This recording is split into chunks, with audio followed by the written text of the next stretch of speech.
Hello again, everybody, and welcome to another edition of the Green Bay Football Show, the Packers 2024 Draft Edition, with the Packers historian John Dodds and our producer Jason Ruck. I'm Tom Pippins, and John, you've done it again. Anytime we get to converse with the voice of the Green Bay Packers, Wayne Larrivee, it's not only fun, but the information just flows. Yeah, Wayne's the best. I had the opportunity to work with Wayne and Larry as their statistician from 2015 for 5 seasons through 2019. And Wayne is great. We asked him questions about the recent draft and really we asked him about Jordan Love's situation. Let's hear from Wayne right now. Kick it off. Aaron Rodgers. Let's go back to that analogy. By the way, Jordan's numbers as a first-year starter were much better than Aaron Rodgers. But Aaron Rodgers is deemed the man, gets the contract at the end of that first year as a starter. Remember? Do you remember the next year? The Packers are playing winless Tampa Bay halfway through the season. Okay? The Packers go into the game 4-3. Tampa's 0-7. Rodgers throws 4 interceptions in Tampa. The winless Buccaneers get their first victory. And the Packers go home 4-4, facing Dallas in a primetime Sunday night slot. This is 2009, the following week. And everybody is questioning the defense. Everybody's wondering what happened to our quarterback, everything like that. There will be adversity in this second season. And I have all the confidence in the world that Jordan Love will handle it a lot like Aaron Rodgers did. Rodgers went out, lit up Dallas that following week. The Packers won 7 of their last 8 games and got to the playoffs. So I have no question in my mind. Now, the experts around the league will tell you, let's find out if Jordan Love is the guy. This second year will tell us. I happen to think this second year will tell us and confirm that he is the guy. And I just have a lot of faith in the kid. We saw his ability as a quarterback last year. I think the other thing that people underrate is his character. And by that I mean they don't talk about character. They're just talking about performance and what was his passer rating and all this other stuff. Behind all of that, the character of the player, especially at that position, is most important, and I think this kid has answered that call. And you would know better than myself, but I just don't think that's going to change, even with the pending big contract. And you talk about adversity and pressure, as you're well aware. I mean, this young man lost his father in a tragic manner at an early age. He knows pressure. You point out that he's unflappable, and that character, the team just seemed to rally around him, and maybe his locker room presence in his second year as a starter is more important than ever, including, of course, the loss of Aaron Jones in that. You know, Pip, I had a chance to visit with 3 kids who were rookies on this team last year. Jaden Reed, Kraft, the tight end, and Wooden, the defensive lineman. 3 rookies from last year, and I had a chance to visit with them for a show I did earlier this spring, right before the draft.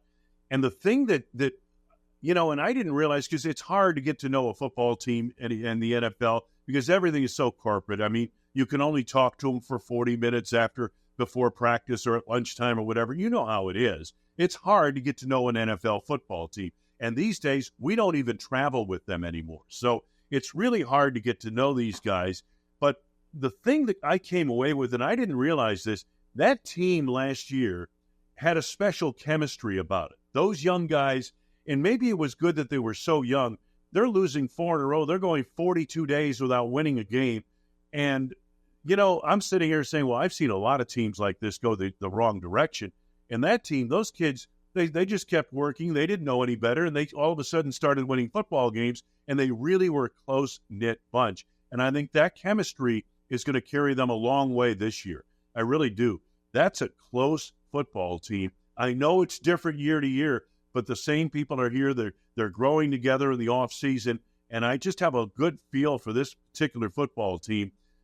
Forget about X's and O's, forget about the Jimmies and the Joes. Just from the intangible aspect that I saw, this is a very close group, and I think they'll continue to be, and they do follow Jordan Love. There's no question about that.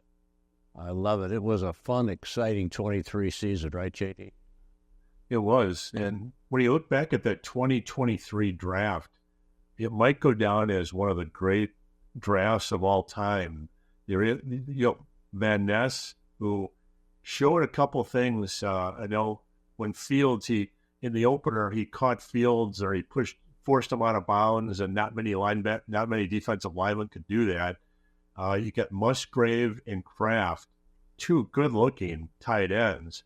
And I know what also impressed me, Wayne, that you jogged a memory, was Kenny Clark was saying that in one of the mini camps, he was telling Carl Brooks, the defensive tackle, and Colby Wooden, he was the one from Auburn, he was giving him some technique work.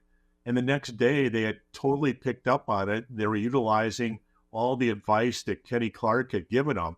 And he said, boy, these guys are special guys. I don't know how their career is going to pan out, but the fact that they were able to implement what I told them, not every rookie defensive lineman could do that. And then they ended up with Carrington Valentine in the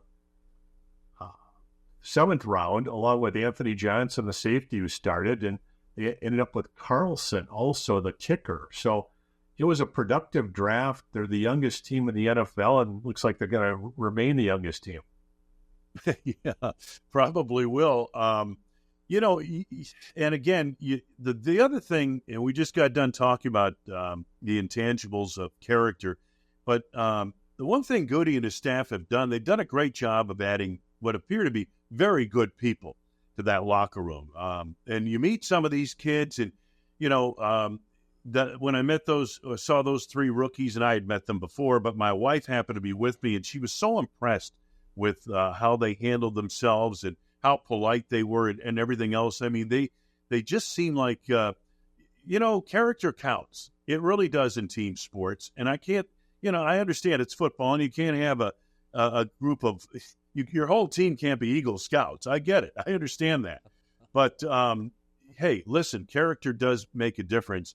And the good teams have that. And I think that Goody's done a great job of bringing in kids that really have character. And I think that means something, especially when they go through tough times, as they did at the outset of last year. So we'll see this year how they mature, where they come. Is the chemistry going to be the same? Hopefully, and that's the intent that it will be, and I think it will be, but we'll see. Every year is different. Every team is different. Wayne, the gutsiest pick, I think, in the NFL over the last 25 years in drafting was Gutekunst taking Jordan Love. He caught nothing but hell from it. It spurred Aaron Rodgers to 2 MVPs, which is unheard of for a 36 and 37-year-old guy to be MVP in any professional league. Maybe baseball it's happened, but I can't really think of one. But it took a while. It took 3 or 4 years, but it wasn't a spur-of-the-moment thing, because I remember Pip and I had a podcast where we brought the Utah State publisher of the 24/7 website, and he was trying to get some insight on Jordan Love. He was saying discount his last year when he had 20 touchdown passes and 17 interceptions because 6 of the starters had graduated on offense. And then he was saying that the year before, I think he had 36 touchdown passes, maybe 5 interceptions. And then he said that the Green Bay Packers sent more scouts to watch him during those 2 years than he thought that most of the other NFL teams combined. So they were all over that guy, and it was the biggest calculated gamble, but geez, they should have taken a wide receiver, and you're not playing to win now, and all the pundits, and Goody's had the last laugh so far. It's very interesting you mention that, because that's exactly what the personnel people told me. While a lot of the pundits, especially those of us in the media, are looking at Jordan Love's last year at Utah State and saying, wow, this kid's a little careless with the football, turnovers, interceptions, that kind of thing. I don't know about this. And that was kind of the media run up to the draft. That's what you heard about this guy. But the Packers focused on that second to last year at Utah State when he had a great year. Remember, he not only lost 6 starters going into his final year at Utah State, he lost his coaching staff, okay? There was a big adjustment going on, and Jordan had to kind of force the football that he was trying to win football games and didn't have the people around him. Now, Caleb Williams. Let's flash forward to this year. Caleb Williams, number one pick of the draft, okay, at USC. And I saw him play two full games at USC. I saw him play at Notre Dame. He was awful. Threw a lot of interceptions, turned the ball over, but he was trying to make plays. And then I saw him later on in a Pac-12 game at the Coliseum, and he willed his team to win. But he wasn't the Heisman Trophy winner. He didn't have that kind of season he had the year before. Why? Well, he didn't have the same personnel around him. You've got to be careful when you evaluate these kids coming out of college from one year to the next. What kind of team did they have around him? That was a big factor. When he won the Heisman Trophy winner, he had much more experience. He had Jordan Addison on the field running routes for him. So, that's the thing that when you look at Love, that last year Utah State, he was trying to make it with lesser personnel around him than he did the year before. So the Packers focused on that season before his last one at Utah State, and that's what they based their evaluation on. Talk, obviously, the sexy free agent move, of course, was Jacobs. But what about McKinney? John Dodds talked about that weak safety room, and between McKinney and maybe the aforementioned Bullard, wow, there could be a big upgrade there. How excited are you to see him play, McKinney? I tell you what, Pip, when Hafley, the new defensive coordinator, met the media, he was describing what the ultimate safety would be in his defense, and it was Xavier McKinney, and they were able to get him in free agency. This is huge. I know Jacobs is a big move. Running backs are a big deal. Don't get me wrong. But I think the biggest move for the Packers, the guy that makes them better from day one, is Xavier McKinney. X is just the things he can do in the secondary. We haven't had a safety of this talent, of this capability, since Nick Collins. And Nick Collins, as you know, was heading toward a Hall of Fame career. I'm not talking Packers Hall of Fame. I'm talking Pro Football Hall of Fame. When on the second week of the 2011 season at Charlotte, he suffered a neck injury that ended his career.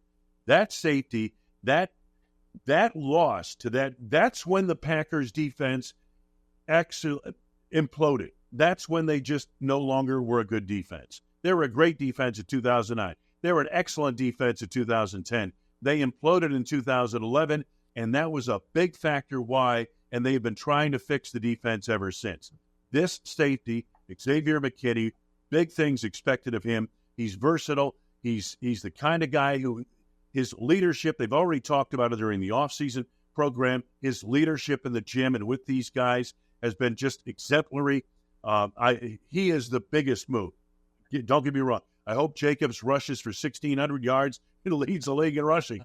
And people have said you're crazy to say he wasn't the biggest pick. No, the biggest pickup in the offseason was Xavier McKinney for the Green Bay Packers. He makes a huge difference. He makes them better now. Excited to hear that. I have a Nick Collins story. I did some work for the Raiders for about 25 years, game day scouting and keeping track of. Al Davis liked to know how the rookies were progressing, so I would write little rookie reports, and Al would get 14 reports and eat dinner and cross-check how his scouts projected the rookies would go. And there was some talk that Ted Thompson reached for Nick Collins from Bethune-Cookman in the second round. And I think Joel Bushbaum had him or that Pro Football Weekly, maybe Hub had him in the fourth round. And I was asking the Raider people, and they said, no, Ted Thompson must have seen the same play we did. Bethune-Cookman was playing in their goal line defense. The opponent's on the 1 yard line, and Nick Collins is playing in the box, almost like a middle linebacker as a safety. And the quarterback fakes a sneak, goes down, gives a Boomer Esiason fake to the running back, and then throws the ball to the pylon, and the ball is batted down. And they looked and said, who was that batted that down? And they said, it was Nick Collins. And they couldn't believe it, that a guy who was playing middle linebacker was able to diagnose a play at the pylon. And the scout told me he brought two other scouts in just to watch the play.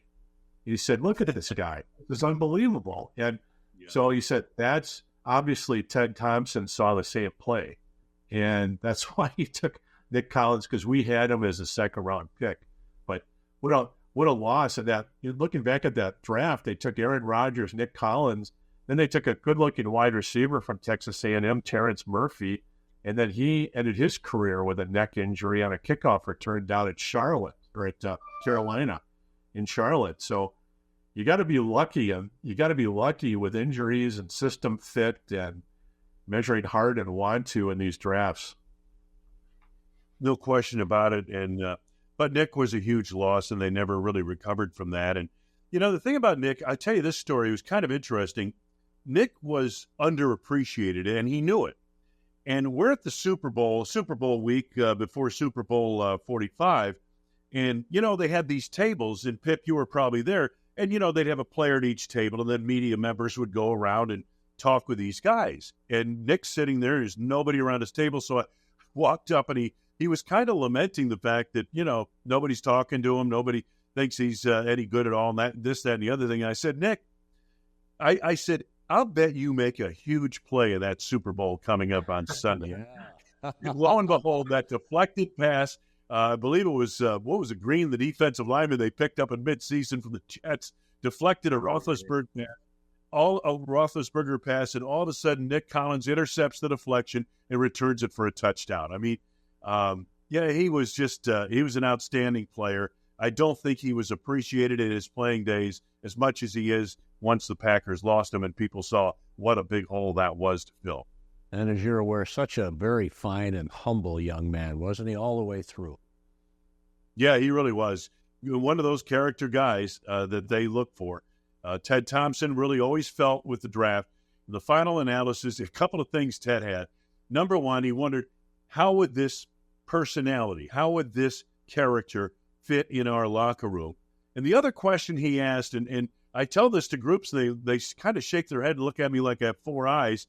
Ted always said, does he like football? People sit there and say, what do you mean, does he like football? Well, football's not fun. Football's work, okay? It's not basketball. It's not even baseball, where you have a lot of fun and you even practice is kind of fun. Football is work. It's drudgery. And then you go out on Sunday and you're blasting people, and people are blasting you physically. It's a tough game. Do you love the game? That was a big part of what Ted tried to gauge in a prospect. No matter how good he was or how rated he was, how highly rated he was, in the final analysis, does the guy love this game? Because if he doesn't, he's probably not going to be there when the chips are down. Wayne, you raised a really good point. 3 or 4 years ago, you were on our show, and you said that when a quarterback signs after his rookie contract, and I think you said if he makes more than 14% of the salary cap, the team has a very difficult time winning because they can't keep the others. And I think we raised the issue of Russell Wilson and the Legion of Boom up in Seattle. Wilson won a Super Bowl, went to another Super Bowl, and then got his big contract, and they had to let the defenders go. So Jordan Love is going to have the possibility of getting probably $45 to, $55 million a year. And I know Aaron Rodgers, when they gave him the house a couple of years ago, every move Goody made, he had to call 3 players to have them rework their deals to fit him into the cap. But I'm wondering if the Packers have a unique opportunity here, because Goody has hit so many day 3 draft picks over the last couple of years, and his 2 tackles, Tom and Walker, were day 3 picks. You could pay them on the cheap at least for a couple of years. I know the tight end and wide receiver rooms, if you take all the salary of them, I don't think they reach over $20 million, and Devontae Adams is making $26 million a year. So is there a niche possibility that you can sign him to a fair market value quarterback contract and not crush the cap like Aaron Rodgers did?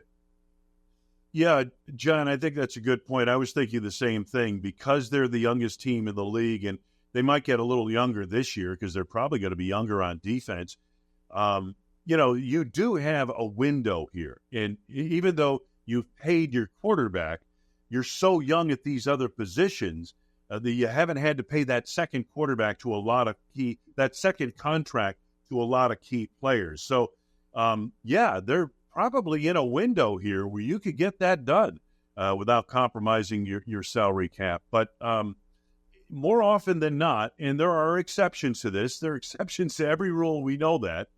But for the most part, you look at teams that get into that window, and unless you have a Tom Brady who restructures his contract, or a Patrick Mahomes who restructures his contract and signed a very long contract when most people would have signed a contract half the length. He signed a 10-year deal after their first Super Bowl, but it also was a contract that was very team-friendly.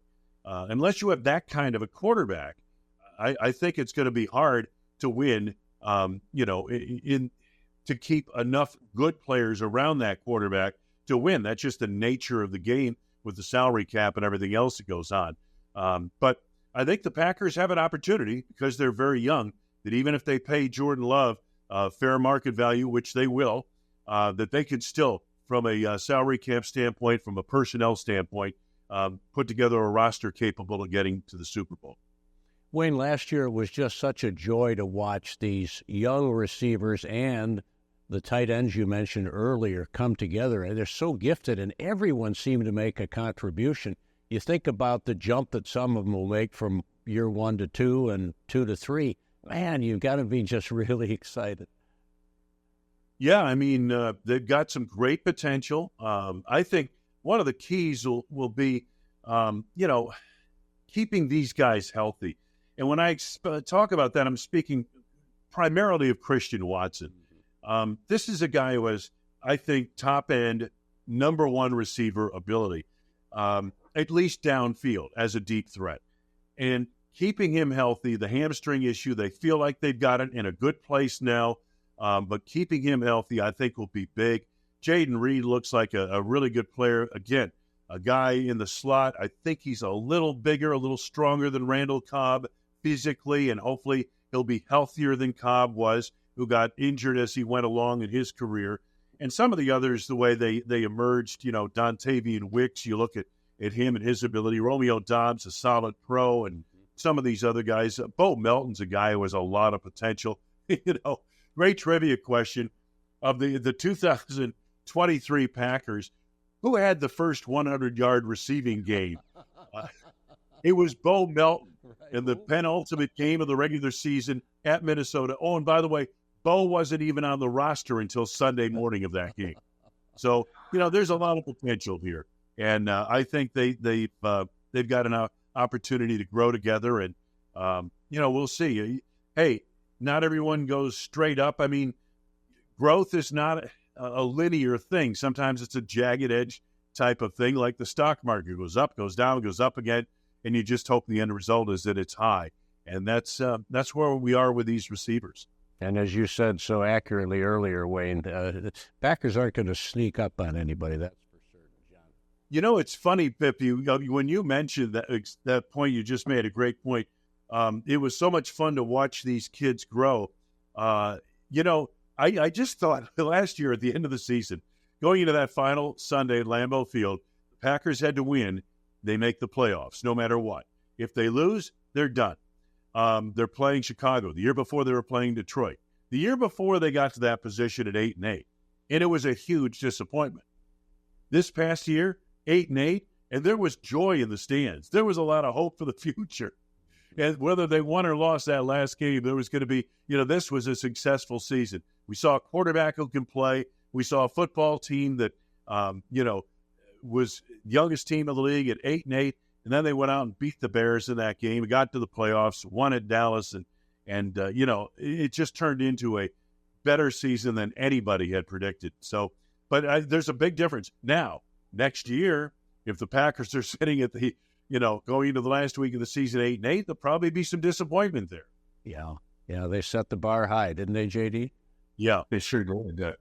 You mentioned Watson, and I've kept the Dallas playoff game on my DVR, and I've watched it multiple times, probably because I mistakenly erased the Detroit Thanksgiving game. But one thing that was interesting was Watson seemed like every big play they had that Love would hit Doug Dobbs, Love would hit someone, Watson would run deep and take two guys from Dallas out of the secondary, and he'd have a double team deep. And that was probably because the year before he caught 3 touchdown passes against them. And in that streak, they said that he had, I think Watson had 17 targets, and I think he caught 7 touchdown passes in those 17 targets. And they said the only one since the merger who had done that was Randy Moss.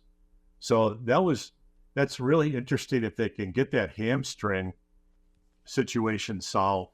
That is one heck of a weapon that they could stretch defenses with. Oh, yeah, and especially with the people underneath like, Jaden Reed and Romeo Dobbs and some of these other guys, Dontavian Wicks. These are, they've got a nice, deep, young receiving core that they can really grow around this quarterback. So there's a lot going for them. I think they've got some, questions to answer on the offensive line. Do they have the right personnel out there? That will all sort itself out. But their offensive line, for all the change it went through and everything else, at the end of last year was one of the better pass blocking lines in the league. I think it ranked 11th overall in terms of rating by Pro Football Focus. That was a solid offensive line last year. They have a chance to be better this year. Is there anybody in those lower picks who maybe you kind of raise an eyebrow and say, this will be an interesting watch right here? Yeah, it's a couple of picks. I really think Kalen King in the 7th round. A lot of people are talking about him. It's again, goes back to the discussion we had on Jordan Love. King had a huge season, his second to last year at Penn State. And he had 21 pass breakups. He was like second team All-America, one of the top all Big Ten player. In his last year at Penn State, he got torched by Marvin Harrison Jr., and his season spiraled out of control. And now, he's the third to last pick in the NFL draft. I think what the Packers probably focused on, the ability this kid showed. I like to use this word on occasion regarding guests, a treasure. Wayne Larrivee, John Dodds is a treasure, huh? He sure is. He's got great insight, and he's there talking to the coaches. He talks to the administrator. He talks to the players. And he may not be able to tell you everything at the time, but if you just keep talking to him, he'll send the information out at the appropriate times. Like you, he works like a dog when it comes to his route. A pleasure to be with you again, JD. Thank you again for setting up Wayne for John Dodds. Our producer, he is the best. That's Jason Ruck. I'm Tom Pippins, and that is the latest edition of the Green Bay Football Show, in this case, the 2024 Draft Edition. We'll see you next time. Go green and gold, and God bless everybody.